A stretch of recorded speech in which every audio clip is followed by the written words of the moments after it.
আজকে আমরা অ্যাডজাস্টিং এন্ট্রির যে ম্যাথটি করব সেটি বিবি honours accounting department first year 2020 সালে আসছে। তো এখানে আমাদের প্রশ্নে বলা আছে, দেখো, Anik company has the following balance is selected accounts on December 31, 2020। মানে 2020 সালে ডিসেম্বর 31 তারিখে তাদের কিছু ব্যালেন্সের উদ্ধৃত দেওয়া আছে, মানে খতিয়ানের উদ্ধৃত দেওয়া আছে। কনসাল্টিং রেভিনিউ 40,000 টাকা, ইন্স্যুরেন্স এক্সপেন্স 2,100 টাকা, সাপ্লাইস এক্সপেন্স 2,450 টাকা।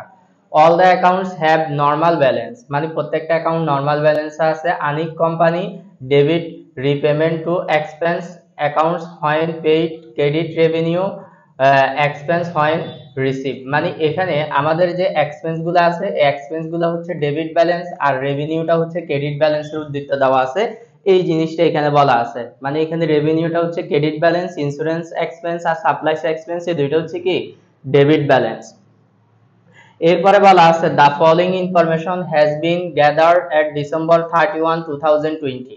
ডিসেম্বরের 31 তারিখের কিছু অ্যাডজাস্টমেন্ট এখানে লেখা আছে। এবার আমাদের ইনস্ট্রাকশনের মধ্যে এক নাম্বার বলা আছে journalise the adjusting entries at December 31, 2020। 2020 সালে ডিসেম্বর 31 তারিখের সমন্বয় জাবেদা দিতে বলছে। তো আমাদের রিকোয়ারমেন্টে এবার প্রথম যে অ্যাডজাস্টমেন্টটা আছে, দেখো, প্রত্যেকটা তারিখ লিখবো হচ্ছে ডিসেম্বর 31 তারিখ জাবেদা দেওয়ার সময়। এখন এক নাম্বার অ্যাডজাস্টমেন্টটা বলা আছে আনিক কোম্পানি পেইড টাকা 2100 for 12 month of insurance coverage on June 1, 2020। মানে এখানে বলা হয়েছে আনিক কোম্পানি এই যে ইন্স্যুরেন্সটা 2100 টাকা দেওয়া হয়েছে, এই 2100 টাকা 12 মাসের জন্য দিছে। কয় মাসের জন্য? 12 মাসের জন্য দিছে। দিছে কয় তারিখে? জুনের 1 তারিখে।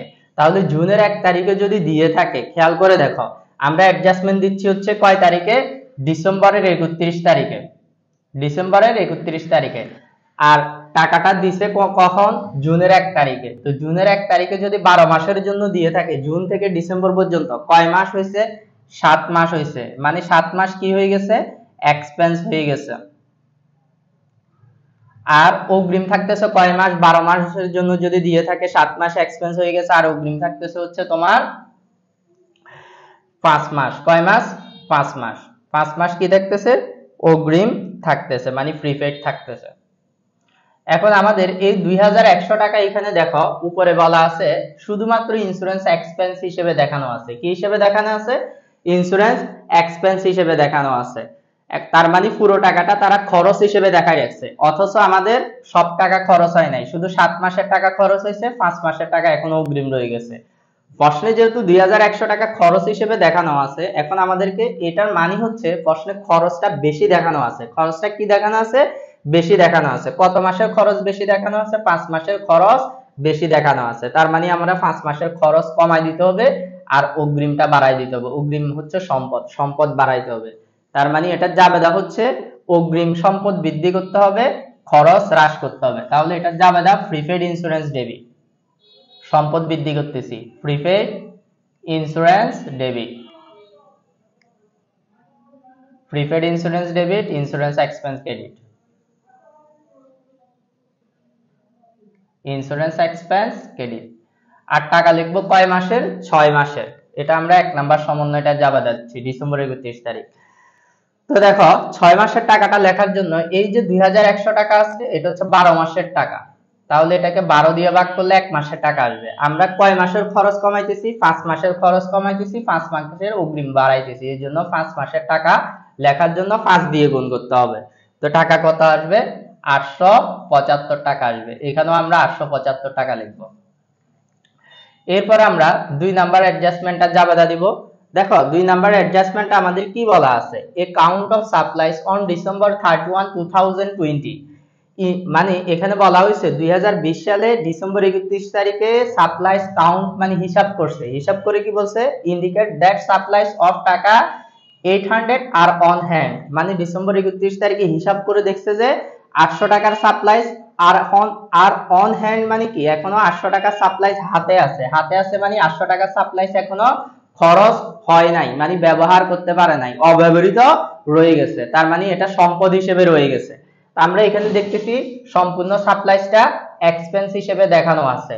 সমন্বয় বলছে 800 টাকা এখনো কি হয় নাই, এক্সপেন্স হয় নাই। তাহলে এখন আমাদের কি করতে হবে, এক্সপেন্সটা যেহেতু হয় নাই বলছে, এখানে এক্সপেন্স হিসেবে দেখানো আছে মানে কি এক্সপেন্সটা বেশি দেখানো আছে, তার মানে আমাদেরকে এক্সপেন্সটা কমাইতে হবে, সম্পদ বাড়াইতে হবে। এই জন্য যাবে হবে supplies debit, supplies expense credit.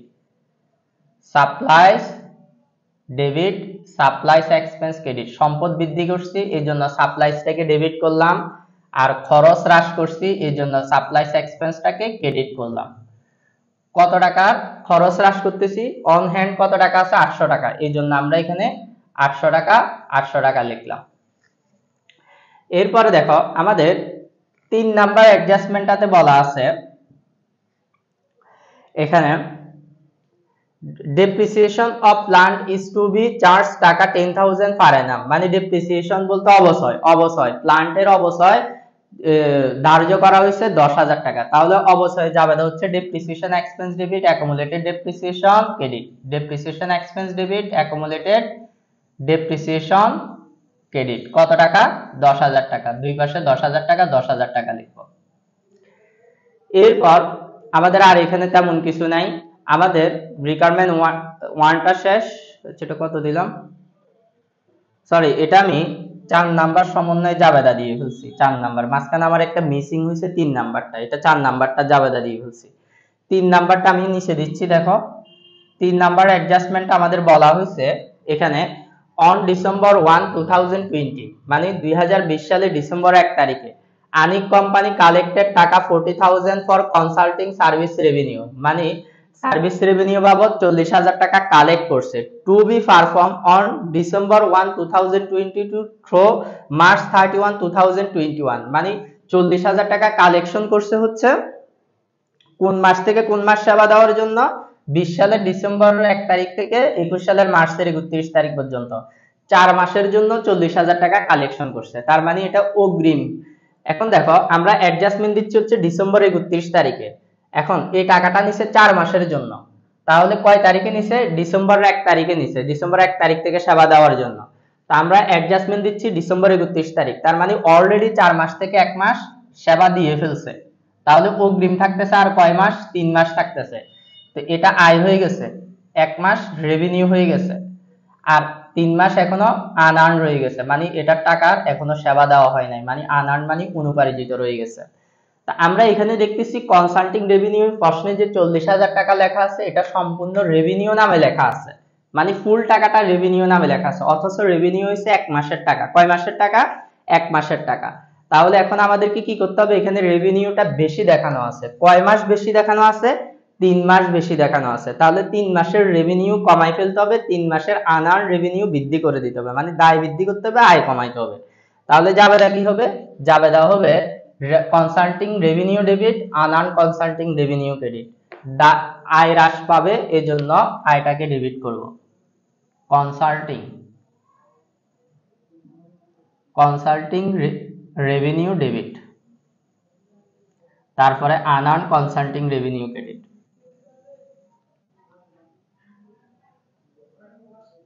Consulting revenue credit.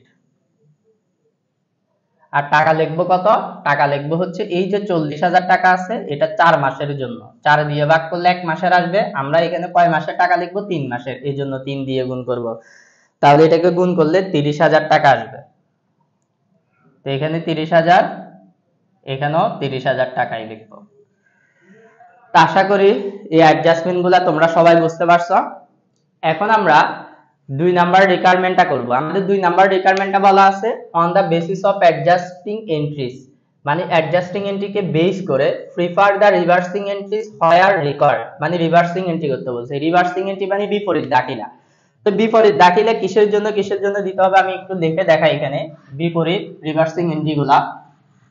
এটার জন্য আমাদের আর এখানে প্রশ্নটা প্রয়োজন নাই, আমি মুছে ফেলতেছি, মানে অ্যাডজাস্টিং এন্ট্রি যেগুলা দিছি এগুলা থেকে আমাদেরকে রিভার্সিং এন্ট্রিটা দিতে হবে। তো এটার জন্য মনে রাখবা রিভার্সিং এন্ট্রি দিতে হবে হচ্ছে 4টা জিনিসের জন্য।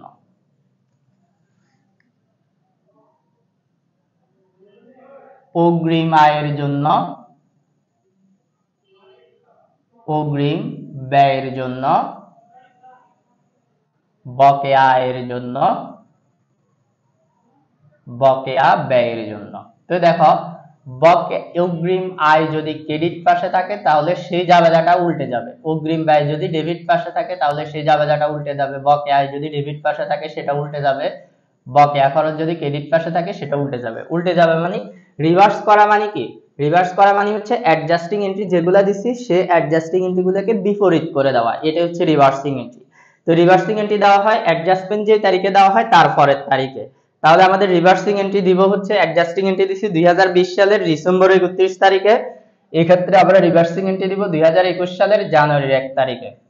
এখন কোন কোন জাবেদাগুলো আমরা রিভার্সিং এন্ট্রি দিব? অ্যাডজাস্টমেন্টে যে জাবেদাগুলো লিখছি খেয়াল করতে হবে, অগ্রিম সম্পদ ডেবিট পাশে থাকলে মানে যদি অগ্রিম ব্যয়, দেখো এই দুইটা জিনিস যদি ডেবিট পাশে থাকে তাহলে সেগুলোকে রিভার্স করে দিতে হবে। আবার অগ্রিম আয় আর বকেয়া খরচ যদি ক্রেডিট পাশে থাকে সেটাকে রিভার্স করে দিতে হবে। আমরা দেখতেছি প্রিপেড ইন্স্যুরেন্স এটা একটা অগ্রিম খরচ, এটা কোন পাশে আছে? ডেবিট পাশে আছে। তো অগ্রিম খরচ কোন পাশে থাকতে হবে বলছিলাম?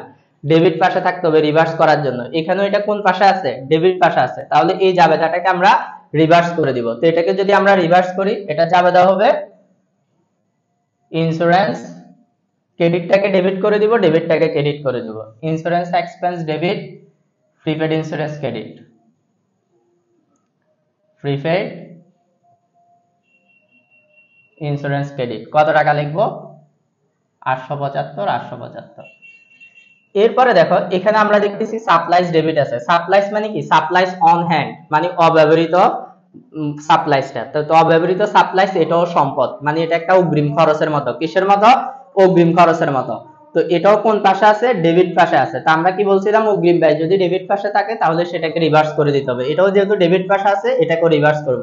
তাহলে এটার জন্য জাবেদা কি হবে? এটাও জানুয়ারির কয় তারিখ লিখবো? 1 তারিখ। তো এটার জন্য জাবেদা উল্টা হয়ে যাবে, supplies expense debit, supplies expense debit, তারপর সাপ্লাইস ক্রেডিট, উল্টা করে দিব। টাকা কত? 800 টাকা। এখানে আমরা 800 টাকা লিখব। এরপরে দেখো এখানে এই যে আমাদের 4 নাম্বার জাবেদাটা, এটার মধ্যে ডেপ্রিসিয়েশন এক্সপেন্স আর অ্যাকাউন্টেড ডেপ্রিসিয়েশন আছে। এখানে কোনো অগ্রিম খরচ, বকেয়া খরচ, অগ্রিম আয়, বকেয়া আয় কোনো কিছু নাই, মানে এটার জন্য রিভার্স হচ্ছে না। আবার এখানে দেখতেছি আমাদের একটা অগ্রিম আয় আছে, আর্নার্ড কনসাল্টিং রেভিনিউ, এটা একটা অগ্রিম আয়। অগ্রিম আয় কোন পাশে আছে? ক্রেডিট পাশে আছে। আমরা কি বলছিলাম? অগ্রিম আয় যদি ক্রেডিট পাশে থাকে তাহলে সেই জাবেদাটাকে রিভার্স করে দিতে হবে। এখানে যেহেতু এটা ক্রেডিট পাশে আছে এই জাবেদাটাকে আমাদের কি করে দিতে হবে? রিভার্স করে দিতে হবে। রিভার্স মানে বিপরীত করে দিতে হবে। তো এটাকেও যদি আমরা বিপরীত করি জাবেদা কি হবে এখন? Earned consulting revenue, consulting revenue debit, তারপর কনসাল্টিং রেভিনিউ ক্রেডিট।